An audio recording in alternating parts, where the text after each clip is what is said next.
नमस्ते। योग चर्चा के सत्र में आपका स्वागत है। पिछले वीडियो में हमने ये समझने का प्रयास किया कि हमारा मन कितना शक्तिशाली है और उसकी उसकी शक्ति का स्रोत है प्राण। और हमने ये समझा कि मन की जो शक्ति है, उसमें जो निहित शक्ति है, उसी का उपयोग करके हमें उस पर संयम करना है, यानी प्राण की साधना करके हम मन पर संयम प्राप्त कर सकते हैं।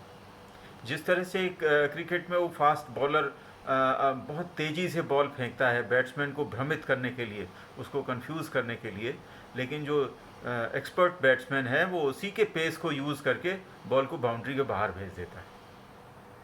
ऐसा ही कुछ हमें भी करना होगा कि मन की जो शक्तियां हैं उन्हीं का उपयोग करके हमें उस पर विजय प्राप्त करनी होगी। फिर हमने जब मन की कार्यप्रणाली को समझा तो उसमें ये समझा था कि जो वास्तविक कार्य करता है, जो एग्जीक्यूटिव माइंड है, वो है हमारा सबकॉन्शियस माइंड।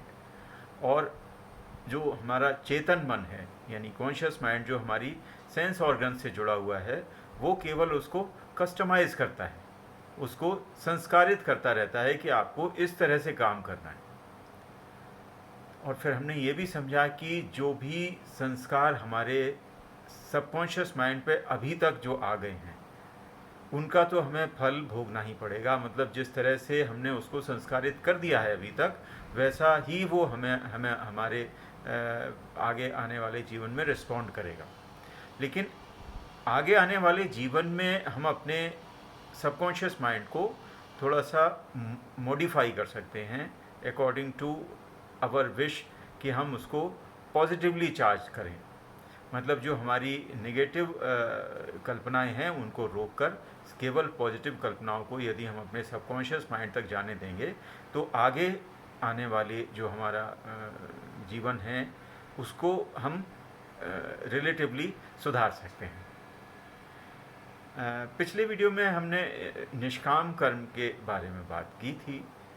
निष्काम कर्म को हम मॉडर्न साइकोलॉजी से रिलेट करने का प्रयास करते हैं। हो सकता है हम लोगों को कुछ इसके समझ में आए। निष्काम कर्म जैसा गीता में बहुत इसको विस्तृत रूप से समझाया गया है। उसमें बहुत सारे ऐसे श्लोक हैं जिनके माध्यम से ये क्लियर होता है कि हमें निर्लिप्त होकर कार्य करना चाहिए। तो एक उसमें है, ब्रह्मणाधाय कर्माणि संगम त्यक्त्वा करोति ये पापेन स न लिप्यते पद्मपत्र मिवाम्भसा। मतलब जिस तरह से कमल का पत्ता पानी में ही रहता है लेकिन उससे लिप्त नहीं होता। आपने देखा होगा कि कमल का जो पत्ता है पानी पे तैरता रहता है ऊपर, और यदि लहरों के माध्यम से उसके ऊपर पानी चढ़ने की कोशिश भी करता है तो वो उसको बूंद बूंद ड्रॉपलेट्स उसके ऊपर आ जाती हैं और उसको वो हटा देता है। जो कमल का पत्ता है उसके ऊपर एक वैक्स की लेयर होती है जिससे कि वो पानी में अच्छे से रह सके।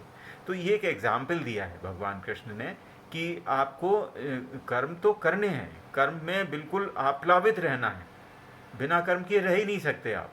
कर्म तो करना है लेकिन उससे लिप्त नहीं होना है। मतलब उस जो भी हम काम कर रहे हैं, जो भी हम कॉन्शियस माइंड से अपने काम कर रहे हैं, तो कॉन्शियस माइंड में कभी ये फील नहीं आनी चाहिए कि हम ये कर रहे हैं और इसका हमें ये बेनिफिट मिलने वाला है। तो उसके लिए उन्होंने बताया ब्रह्मणाधाय कर्माणि, मतलब ब्रह्म को अर्पित करके अपने काम करो। तो अभी तक जैसे हमने समझा था कि जो कॉन्शियस माइंड है, चेतन मन है, उससे जो भी हम काम करते हैं उसका एक संस्कार हमारे सबकॉन्शियस माइंड पर पड़ता है। अब यदि हम ऐसी कल्पना करें कॉन्शियसली, मतलब अपनी इंद्रियों के माध्यम से पूरी सजगता से कर्म करें और ऐसी कल्पना के साथ में करें कि ये कार्य हम ईश्वर के लिए कर रहे हैं, तो उसका क्या परिणाम होगा कि जो कॉन्शियस माइंड और सबकॉन्शियस माइंड है उसके बीच में एक बैरियर आ गया। मतलब जो भी हम काम कर रहे हैं उसके बीच में ईश्वर का बैरियर है, तो उसके जो संस्कार हैं वो हमारे सबकॉन्शियस माइंड पर नहीं पहुंचेंगे।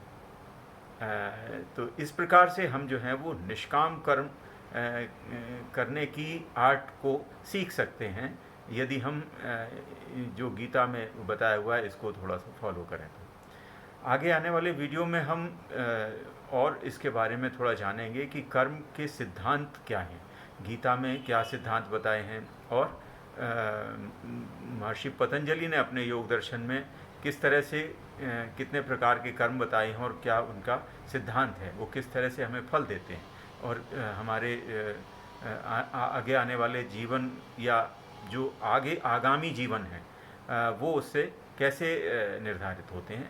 अगले वीडियो में ये चर्चा करेंगे। Thank you so much for listening. Thank you.